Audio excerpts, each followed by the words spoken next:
Hi there, this is Bonus and today's video is all about culinary terms, means chef's culinary terms. Well, sometimes it's gonna be in English and sometimes it's gonna be in French, right? So every Sunday I'm gonna upload minimum 7 French terms and one important note. I'm giving my best to help you with all the information and straight deliver to you, right? So don't forget to share and subscribe, right? So let's start the lesson. So let's start. So this is, let me tell you, this is a French word and how to pronounce it, right? So this is Augratin, right? As a spelling you can say Augratin, but how do you pronounce this? Let me write here. Augratin. So the pronunciation of this is Augratin. Any prepared dish sprinkled with cheese or breadcrumbs and browned on top. Any prepared dish, if you're adding breadcrumbs top of that and you bake it for some time to get the brown crust, right? That's what we say as Augratin. Clear with this? So this is the French term and this is the pronunciation. Clear? Let's see the next. En vin blanc. This is what we're gonna spell when it comes to English, but when it comes to French, this is gonna be blanc, right? B-L-A-N-C will pronounce as a blanc. And AU pronounced as O, right? And vin, V-I-N, is going to pronounce as va. Clear? So blanc means blanc. So blanc means white when it comes to wine. Clear with this? So the pronunciation of this is O1 blanc. O-va blanc, right? Means white wine. See the next. Bain-Marie.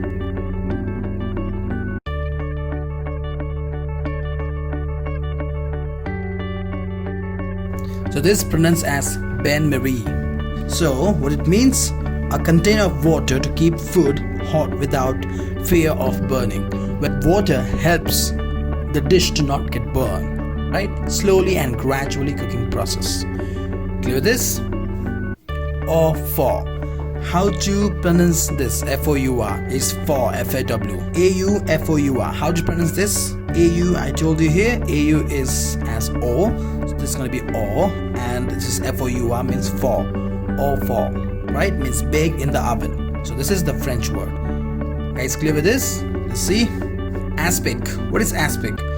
A savory jelly mainly used for the decorative larder work, like gelatin, tarragon, vinegar, stock, and egg white. These are the things that will be used to make aspic. You guys clear with this? This is the next. Basting. What exactly it mean? Spooning melted fat over the food during cooking to keep the food moist. Let me explain you how the process happens. We'll take one pan and we'll add some butter. We'll add some flavor agents like rosemary, thyme, or garlic, right? And after that we'll place the meat. We'll take the spoon and we'll start taking the butter from the pan and we'll start pouring on the top of that meat, right? The top flavor means the down level. The down portion of the meat is already cooking, right? So the top of the meat, the top level of the meat, what happened? It exposing to the oxygen, means exposing to the outside. So there's no cooking in the top, right? For that reason, what we're gonna do, we'll start pouring the butter with the help of the spoon on the top of the meat, right? So all the way it's cooking, means the heat of the butter will start cooking and also the butter will help to keep the meat moist.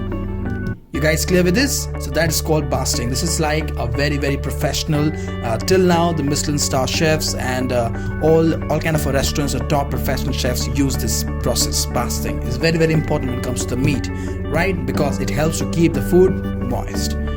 You guys clear with this? Let's go to the next. Bain-Marie. How do you pronounce this one? This is again a French word. So this is the pronunciation, which is Bain-Marie. Clear? Bain-Marie, right? So it is also called as a kneaded butter. What it mean, kneaded butter? Equal quantity of flour and butter means 1:1, just like a roux. Let's figure it out. And this butter used for the thickening sauce, not cooked. You can see here. And let's see difference between the roux and the Bain-Marie.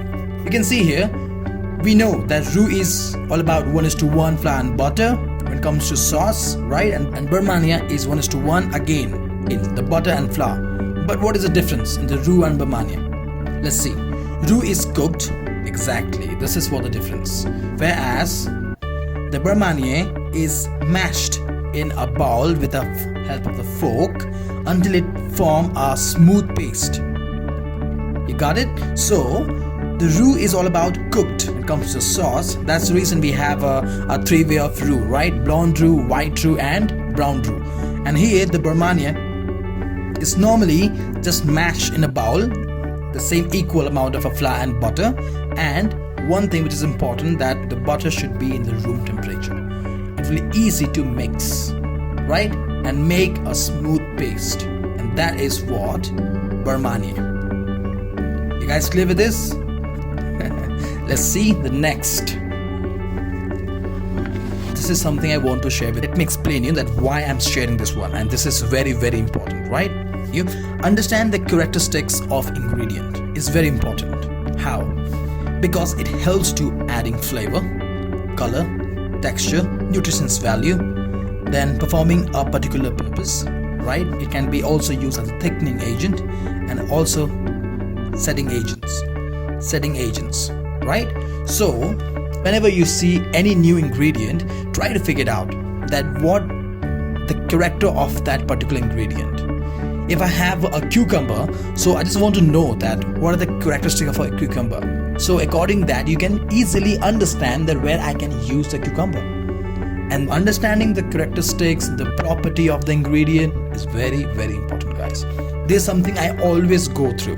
This is something that I always focus, right? So I just thought to share with you. Well, some people are there always hide the things, but I'm here want to just share and help you guys to understand this, right? If you find something really good about this topic, please don't forget to comment and take a one ingredient and try to figure out this all things, right?